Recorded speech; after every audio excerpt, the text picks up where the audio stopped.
Hi guys, what is up? Welcome back to my channel. I hope you find this video helpful and informative. So today I'm going to share with you a simple trick on how I make my wigs press down on my head without using any glue, any gel. I'm going to show you how I sew in the elastic on my wig and have it tight enough so it doesn't move, so that it's really like it stays on.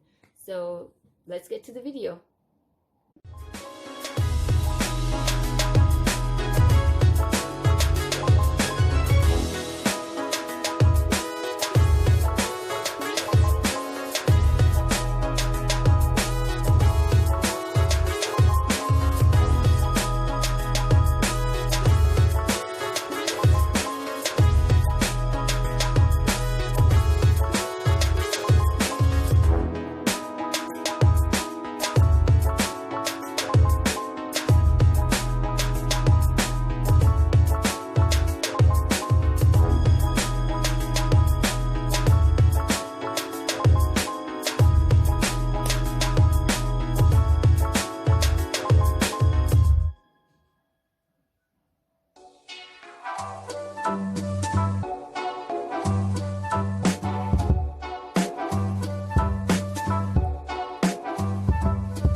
My wig, this is how it looks. Remember, we used the white elastic, so like I said, you count 3 from downwards and then you sew it in, you count 3 from downwards and then you sew it in, and then that's it. I already cut out the lace and I used foundation and pressed powder to make this part the same color as mine. The wig came with pre-plucked baby hair, so it's really easy to use.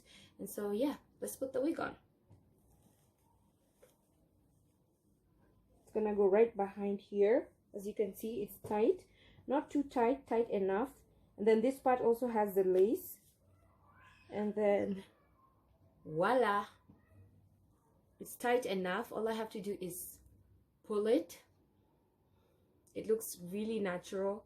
I'm not going anywhere today, but if I was leaving the house, I would just take a little bit of gel and some water, because the hair is a water wave, so it gets activated with water, and then just do some circles here. But even on its own, it looks 100% natural, and that's how I do it. It's really simple. I don't need glue, and it makes my hair look 100% natural.